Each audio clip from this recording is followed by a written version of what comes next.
guys, I realised a few things with my last video. 1, I don't like putting much makeup on. 2, I don't like having to put normal people clothes on. And 3, I don't really like reading off a teleprompter because I just don't. So, I'm gonna do this a little bit differently, and the guy who has to edit my videos is probably gonna hate me for it. Sorry, Eric. Yeah, I'm gonna be giving you information, but not well.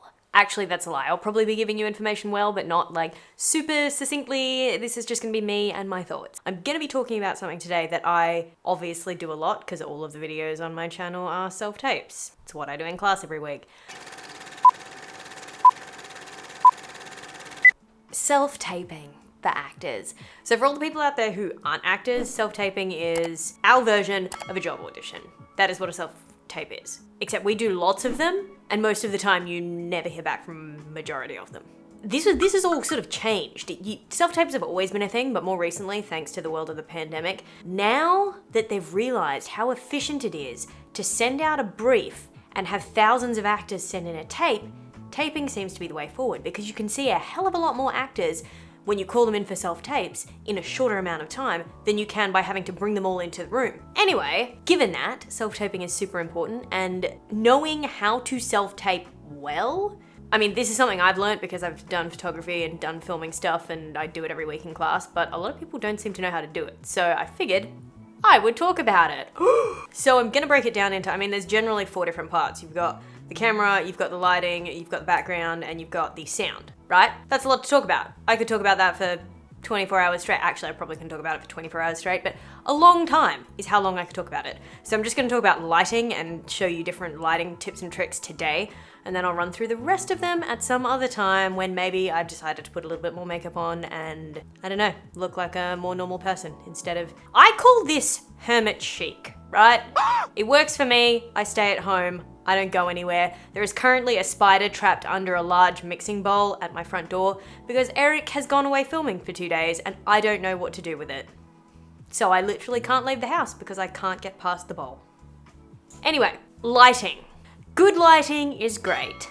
Bad lighting sucks. For instance, if you go into my bathroom, or most houses in general, and you have the ceiling lights on, you get this dreadful top-down light where you can see every pimple and zit that's currently coming up on your face, and it's really unpleasant. Conversely, if you're in a horror film and you've got this dreadful underlighting business happening, you look like you're in a horror film because that's how they light. You can use this to your advantage in a self-tape, but generally they just want to be able to see you well. Another side note, if you actually put the time into learning, like, I understand you're an actor, you want to do the creative stuff, you don't really want to spend time looking into filmmaking side of stuff, but it's actually useful information to have because you're going to be one of those favorite people on sets that understands, bits and pieces about the camera, what focal length you're on, how that can impact your performance. You understand what everybody's doing around you. So I'd advise, even if you just know the basics, it's good knowledge to have to serve your acting. It's also great knowledge to have because with self-taping, you could be, let's give an example. I was on set, operating sound, filming for a day in an abandoned warehouse. I feel like we drove for about an hour and a half to get there, north of London, right? And I had a callback. It was just a commercial callback, so we all know those take 5, maybe 10 minutes in the room if you're lucky. But that 10 minutes could have ruined my entire day. But instead, I just took my portable background with me and I did a callback audition in an abandoned warehouse. And the casting team actually commented just after I'd appeared on screen about how great my setup was and asked where I was. I obviously didn't tell them I was in an abandoned warehouse, but if you know how to make lighting work and your setup work, you can film from anywhere and get these things done very, very quickly. So, without further ado, I am going to talk about lighting.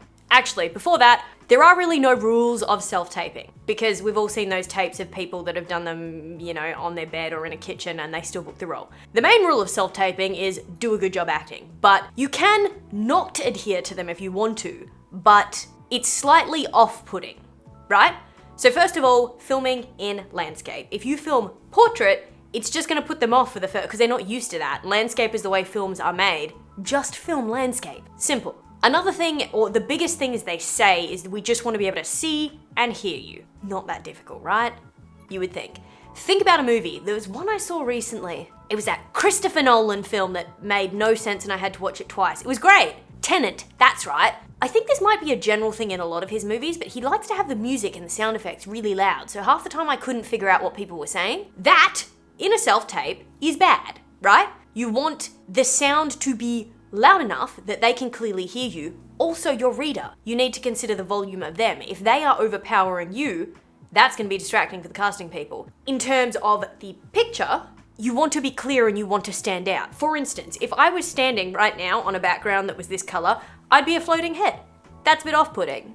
But yeah, so they're the basic rules. We want to see you, we want to hear you. If you fall down on any of these points, they've probably called in 200 other actors for the same role. So if they start up your tape and they can't hear you because your volume's too soft, they're not going to try to hear you. They're going to turn it off and watch the next person's tape. You're just doing yourself a disservice if you don't know how to make this work in your favor. I've done a lot of casting workshops over the past year, and one of them, I remember, because this killed my soul. He said, I'm not gonna lie, if you submit a tape, and I know you're a great actor because I've met you before, if you submit a tape and you've missed the mark on this one, I'm not gonna ask you to retape it, giving you the feedback, even though I know you could do it, because there's someone else who's gonna have hit the mark, so why bother? My soul was crushed.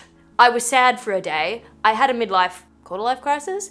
And then I realized that kind of makes sense because they are now working at light speed, not only trying to catch up on all this content that was pushed back over the pandemic, but so you need to give yourself all the advantages. You do not want them to turn your tape off, because also, if that happens, you've left a mark in their mind. They might not call you back in again because nothing to do with your acting, just because they couldn't hear you. So why would they bother getting you to tape again? Okay, so with that all talked about, we are going to talk about lighting. So the one thing to remember in terms of lighting is to light, this is just a general rule, try and light from above, not directly overhead. That's gonna look unfortunate. You're gonna have really big eye bags and it's just gonna be unpleasant. But I mean, slightly above your eye line. Because if you think about the sun, when you go outside, the sun is above you. Light tends to come down, and natural light comes down from above us. It also, it'll highlight cheekbones, jawbones, it'll make you look pretty, which is what we want on a self-tape, right? That's what you want to do on self-tape. So light from above, only slightly, if you can. In terms of the options you've got available, the first one, cheap, easy, free, is the sun. You can not directly standing in the sun, but you can use the sun to light through these great things called windows. Even if it's not that sunny outside, you've got the gray, cloudy thing, that actually works really well because it's less direct. If you've got sun coming through a window, you're gonna be squinting and doing this during your tape and it's gonna look really unpleasant. You're also not gonna be able to focus because the sun's gonna be in your eyes. The downside about having to use the sun is that you have a limited time in which you can tape, right? And most actors tend to have side hustle jobs of some description. So if you get a tape come through at 3 p.m., you're currently at work until 9 p.m. and then you get home and it's due tomorrow morning, you can't use the sun to tape because there is no sun. So you're gonna be stuck in a bit of a pickle. Also, sunlight does its own thing. It does what it wants when it wants, especially in the UK. It's like sunny, rainy, cloudy, oops, sun's back, oops, sun's gone, If you are using a window and it's one of those days where there's a bundle of clouds in the sky and the sun just keeps going behind them, you may notice that you keep getting this dark light, dark light, dark light, dark light thing happening throughout your tape, it is what it is. Can be slightly off-putting. If you've got direct sun the whole day through your window and your only window has direct sun coming at you, you could always get shears instead of curtains or over your window because it's made of the organza white stuff and it just diffuses the light a bit so you can still use that window. And the other downside about using the sun is you have to set up your background and your camera where your window is. So if your window is in an inconvenient place or if you house share and the window you want to use is in a shared space, you're gonna have to tell everyone to shut up while you tape. Maybe you have really cool housemates that will appreciate you taping in the communal space and telling them to shut up, but you might not. Most people probably wouldn't. But sunlight can look really pretty. In fact, a lot of photographers, including me when I was taking photos, I would froth over a natural light studio because there's something about sunlight that looks really nice that you can't recreate with all of these studio lights that I have here. I'll show you what sunlight looks like in a self-tape, and I will now try and move everything around in my studio and get you a little demo. This is a window.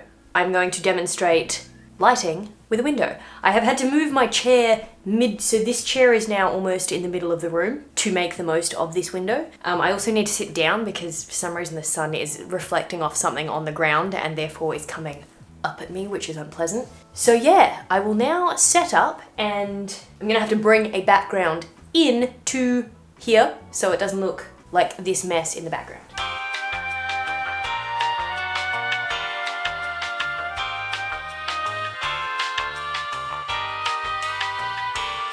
This is a background trick which I will show you when I talk about backgrounds because this is what I used in the warehouse.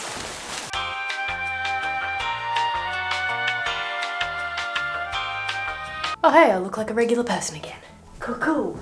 Okay, well this is what I have created. That took way longer than it should have, and if you had a more portable setup than I have, it wouldn't have taken that long. But to prove my point, I'm sitting in front of a window. There is more underlight than I would like because when the sun shines, it reflects off this lovely white panel that I have down there. But this is what I look like self-taping, and this is what I would look like if I had a reader and I was reading against my reader. Your next option is to use the room lights. If, say, you don't have any lights and it's 9 PM and you have to do a tape, you can turn the room lights on. If I had to do a tape with room lights, I would cry. In fact, I did have to do it one time. It looked dreadful. Not only are room lights weird colors, you'll often have either the really warm lights that turn you yellow or the blue lights that are just a bit to look at. I have heard people say that you can get white, I don't know if they're referring to the blue lights, but you can get white lights, which at least if you've got those in your ceiling, you're not going to turn yellow when you do tapes and it will look like you. But if you have to use them, you have to use them. Try not to position yourself directly underneath one because you're going to get really harsh shadows. I don't have my room lights on, so I can't demonstrate, but I will demonstrate as soon as I finish filming this. The good thing about using your room lights is, again, I say free, but really with the price of electricity right now, they're not that free, and you also might have to change your light globes. But in the grand scheme of things, it's cheaper than everything else. The downside, you're gonna look really tired basically all the time. It's not that flattering, you know? Like, you could find yourself better lights. Also, given that not the whole point of taping, but the main thing casting want to see are your eyes, when you have a top light, as I will demonstrate, you don't get any light in your eyes, so you look like you've got these dead eyes. And that's not really selling yourself because they can't, they want to see what's going on and the feelings and the emotions and whatnot, and if you've got dead eyes, you've got dead eyes. So now it's nighttime, and I have my same background, and now I have to turn the ceiling lights on. This isn't as bad as it's going to be. I've specifically set up a light directly above me to make it worse because all of my lights are in the corner. If I turn this light off, I just look pretty bare. And the worst part about these is, if you've got lights in the ceiling and you move, the light sort of changes where it's hitting you because it's not bad. It's just not flattering. It makes me, quite frankly, look like shit. So this is not something I would use unless I was desperate. If you're able to find a spot where the lights aren't directly over you, if you can set up something like that, it might be better. You're still not gonna have any light in your eyes. You're gonna have dead eyes. Dead eyes make people sad. If you're going to be doing this long term, the best option is to just buy some lights. They're not expensive. You can get super cheap ones. I mean, look, you can fork out thousands on lights if you really want to, but you don't need to do that for a self-tape. There are a couple of options that people tend to use frequently. The first one, which is the death of my soul, is a ring light. I personally can't stand ring lights. I know a couple of casting people have said they can't stand ring lights. Some people recommend them. I disagree with those people, wholeheartedly disagree with them. A ring light is, I don't have a ring light, obviously, because I hate them so much. It is a circle, right? It's a circle with a hole in the middle, think donut.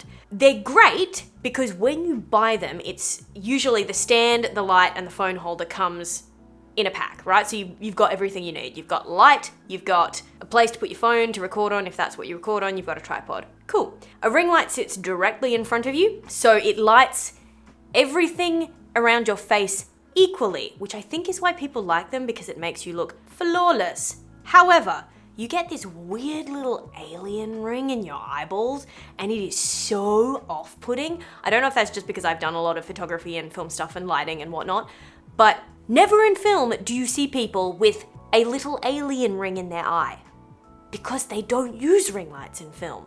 That is probably why I tend to steer away from them, because whenever I see a tape with that, I just think, you look like an alien. This is off-putting, and then I forget to watch their performance. You can buy one if you want. I won't judge you. A lot of people love them. I don't. Right, so this is my old friend, the ring light, who I don't like. Technically, I don't actually own a ring light. This is just my makeshift ring light. It's a softbox with a octagonal softbox with a circle cut out and splooged in the middle. It's not bad. It's not the end of the world. I personally have a vendetta against ring lights. That's just me. Because if you look in my eyeballs, you can see little donuts. Donuts in my eyeballs. And it tends to be worse if you're using a phone camera, because with a phone camera, you have to get closer to it to have a decent frame. So then the ring light's closer to you and all you can see is donut eyes. The next option, and this is, I see a lot of people use these, I've even used these before back in Sydney. You can get these packs from Amazon that contain two softboxes, two rectangular softboxes. They're quite large. I think they have light globes in them. So there's an on-off switch, that's it. They come with stands. Usually you have to leave them set up because they're a pain in the butt to take down. They are not as portable because obviously you're carrying light globes around, which is the downside to it, but they make you look nice and pretty. So ideally with these, what you do is with two of them, you have one either side. In theory, to make it look more pleasing, you'd want one to be slightly closer to you and one to be further back. The only reason I say that is because you can't dim these. Usually you want a key light, which is going to be stronger, and then a fill light. So to do that, if you just pull it back a little bit, you'll get more of the nice, pleasing wraparound and shadow. The other great thing about softboxes is it is a giant source of soft light. So you're not going to have any harsh shadows, blemishes disappear, everything looks great, and it makes me happy. So definitely go with softboxes. Right, now we're in the happy place. This is very bright. Two rectangular softboxes, two lights, same brightness, same distance from me, either side of the camera, one here, one here. Yeah, it looks sexy. Can't do the eyebrow thing though. Then you've got options with this one. If you want to dim one side, you can get more of a roll off. So you would dim your fill light. So if I'm talking to this person, you want the key light to be here, fill light's here, you dim it. And now I'm dramatic. And you've got more shadow on this side than you did before. Options. If you want to go one step further, instead of getting just one of those Amazon kits with the on-off switches, if you can get a light that is dimmable, especially if you've got a small space and you're not able to get distance from the background and you're not able to pull the lights out further, dimmers are great. So the ones that we work with, small rig somethings, I'm gonna flash up on screen what they're actually called, but they have dimmers built in. So you could have two lights here, and then you can just control the dimmers, make one of them less bright than the other, crank up the other one. You've got more flexibility. They also often come with adjustable color temperature, so you can make it super yellow or super blue. I don't really use that function for self-tape, I just keep it daylight balanced, but it gives you options, especially if you start filming short films or anything like that. Side note, if you do start getting up into the higher budget things with lights that are dimmable, you are going to have to pay more. There are cheap-ish options, but you will have to pay more for that. But then you've also got to think about the fact that you'll get a light, you're going to need modifiers, you're going to need stands, you're going to need something to put your camera on. I think this is why a lot of actors tend to go for the kits, because it all comes together and you can make those things look damn good. So yeah, if any of this has helped you, I hope some of it has, because I feel like I've just been rambling for 30 minutes. Hopefully it has helped you. Hopefully you've got some ideas on what you could do for lighting now. I will put some links down in the description to any of the things that I've talked about, even ring lights. I will put a link there to a ring light, just in case. But yeah, be free, learn about lighting, and get your self-tape setup sorted, because the easier you can assemble and pack it down on short notice, the better off you will be. Oh, that's right, and I have to tell you to hit the subscribe button wherever that may be on the page, and hopefully some of this helped you. I will see you next time I decide to speak about something.